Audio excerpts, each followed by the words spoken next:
नमस्कार दोस्तों, स्वागत है आपका साइट फॉर वर्ल्ड के ऑफिशियल लर्निंग प्लेटफॉर्म पर, जहां स्टूडेंट्स और जॉब सीकर्स के लिए करियर, टेक्नोलॉजी और प्लेसमेंट से जुड़ी इंडस्ट्री ओरिएंटेड और प्रैक्टिकल नॉलेज दी जाती है। अगर आप अपनी स्किल्स को नेक्स्ट लेवल तक ले जाना चाहते हैं तो आप बिल्कुल सही जगह पर आए हो। चलिए शुरू करते हैं आज का इम्पोर्टेंट सेशन। नमस्ते स्टूडेंट्स। डिस्ट्रीब्यूटेड सिस्टम्स के इंटरव्यू में एक सवाल है जो ऑलमोस्ट हर बार पूछा जाता है।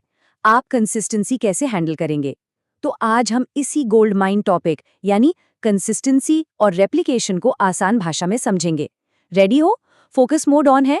चलिए शुरू करते हैं। अच्छा, आपने कभी सोचा है जब आप किसी सोशल मीडिया पोस्ट को लाइक करते हैं तो आपके दोस्त को वो लाइक तुरंत क्यों नहीं दिखता? कभी कुछ सेकंड्स लगते हैं तो कभी थोड़ा ज्यादा टाइम।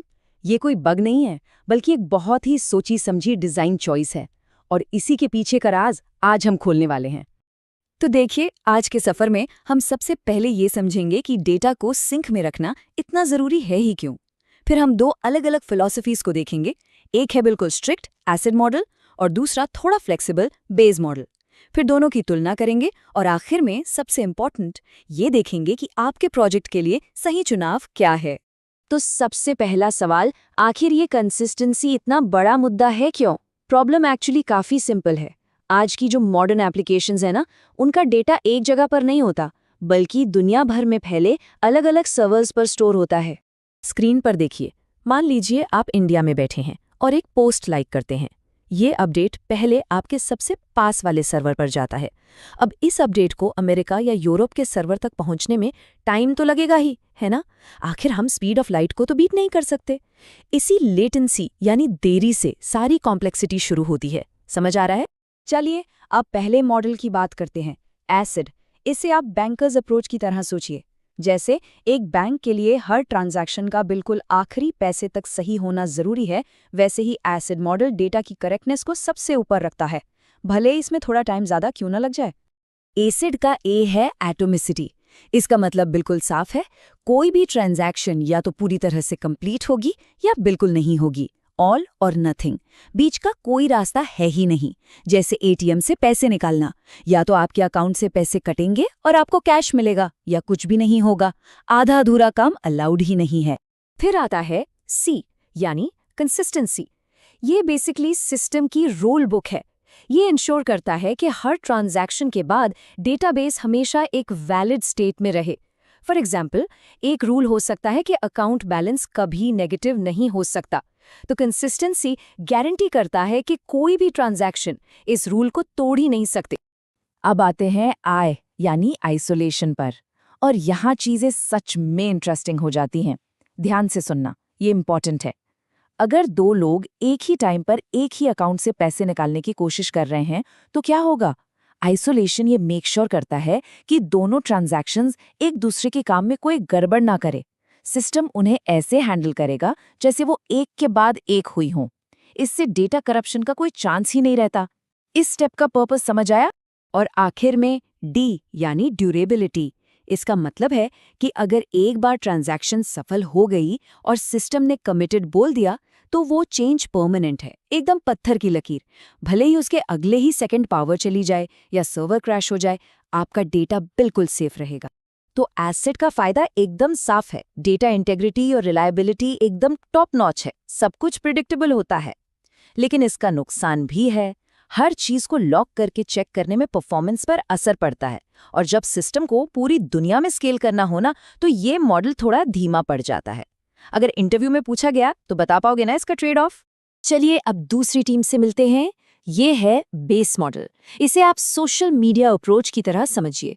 यहाँ पर प्रायोरिटी बिल्कुल बदल जाती है। यहाँ सबसे जरूरी है कि सर्विस हमेशा चलती रहे, हमेशा अवेलेबल हो, भले ही डेटा कुछ सेकंड्स के लिए 100% अप टू डेट ना हो। फोकस बना हुआ है। बेस का बी है बेसिकली अवेलेबल। ये मॉडल कहता है कि भाई कुछ भी हो जाए, सिस्टम हमेशा रिक्वेस्ट का जवाब देगा। यूजर को सर्वर डाउन का मैसेज दिखाने से तो बेहतर है ना कि उसे थोड़ा पुराना यानी स्टेल डेटा दिखा दो। वेबसाइट चलनी चाहिए बस। एस है सॉफ्ट स्टेट। इसका मतलब है कि सिस्टम की स्टेट हमेशा फाइनल नहीं होती। इसको ऐसे समझो जैसे एक गूगल डॉक है जिसमें कई लोग एक साथ टाइप कर रहे हैं। बिना आपके कुछ किए भी स्क्रीन पर टेक्स्ट बदलता रहता है, क्योंकि सिस्टम बैकग्राउंड में सबके चेंजेस सिंक कर रहा है। यही सॉफ्ट स्टेट। और सबसे इम्पॉर्टेंट ई यानी इवेंचुअली कंसिस्टेंट। ये मॉडल प्रॉमिस करता है कि भाई अभी नहीं तो थोड़ी देर में सारे सर्वर्स पर डेटा सेम हो जाएगा। जैसे हमने वो सोशल मीडिया लाइक का एग्जाम्पल लिया था। शुरू में लाइक काउंट अलग अलग दिख सकता है, पर आखिरकार इवेंचुअली सब जगह लाइक काउंट 101 हो ही जाएगा। तो बेस का फायदा? जबरदस्त स्केलेबिलिटी और अवेलेबिलिटी। आप हजारों सर्वर्स जोड़ते जाओ, सिस्टम चलता रहेगा। लेकिन इसका साफ नुकसान है कि ये हर एप्लीकेशन के लिए नहीं है। आप बैंकिंग सिस्टम में इवेंचुअल बैलेंस नहीं दिखा सकते, राइट? आखिरकार। और इस इवेंचुअल कंसिस्टेंसी को मैनेज करना भी टेक्निकली थोड़ा कॉम्प्लेक्स हो सकता है। इसको नोट किया? तो अब वक्त आ गया है इन दोनों फिलॉसफीज को आमने सामने रखने का। ये कोई लड़ाई नहीं है, ये एक ट्रेड ऑफ है।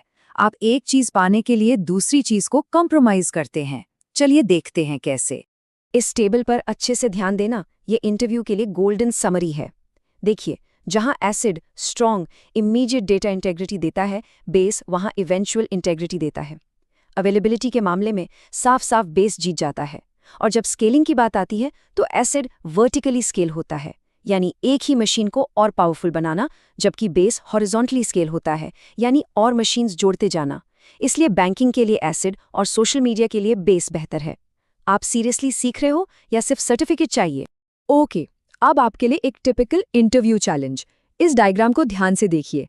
यहाँ P1, P2, P3, P4 अलग-अलग प्रोसेसेस हैं जो X वेरिएबल पर रीड और राइट कर रहे हैं। इंटरव्यूअर आपसे पूछेगा, क्या ये सीक्वेंस सीक्वेंशियली कंसिस्टेंट है? अभी वीडियो पॉज करो और खुद ट्राई करो, सिर्फ देखने से नहीं होगा। इसको सॉल्व करने के लिए आपको चेक करना होगा कि क्या आप इन ऑपरेशंस को एक सिंगल ग्लोबल ऑर्डर में अरेंज कर सकते हैं, जिसमें हर प्रोसेस अपने लोकल ऑर्डर को फॉलो करे। थोड़ा सोचिए इस पर। यही वो प्रैक्टिकल प्रॉब्लम्स हैं जहां इन थ्योरीज की असली टेस्टिंग होती है।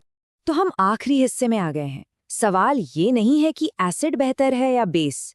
असली सवाल है, आपके काम के लिए कौन सा टूल सही है। और यही है इस पूरी चर्चा का सबसे बड़ा टेक अवे। ये एक लड़ाई नहीं, एक चॉइस है। डेवलपर्स को अपने एप्लीकेशन की ज़रूरतों के हिसाब से सही कंसिस्टेंसी मॉडल चुनना पड़ता है। आपको हर हाल में करेक्टनेस चाहिए या हर हाल में अवेलेबिलिटी, यही डिसीजन आपको लेना है। ये कोट इस बात को बिल्कुल साफ कर देता है।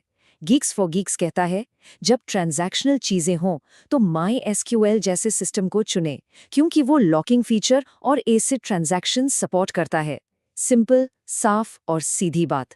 तो मैं आपको इस आखिरी सवाल के साथ छोड़ रहा हूं। जब आप अपनी अगली एप्लीकेशन बनाएंगे तो क्या आप परफेक्ट कंसिस्टेंसी के लिए स्केलेबिलिटी की कीमत चुकाने को तैयार होंगे? इसके बारे में सोचिए। ये डिसीजन आपके सिस्टम का फ्यूचर तय करेगा। प्रैक्टिस करोगे ना? सिर्फ देखने से नहीं होगा। अगर कोई डाउट है तो कमेंट। हमारे चैनल को सब्सक्राइब कीजिए और वीडियो को अपने दोस्तों के साथ शेयर जरूर कीजिए। कमेंट सेक्शन में अपना डाउट या नेक्स्ट टॉपिक लिखना मत भूलिएगा।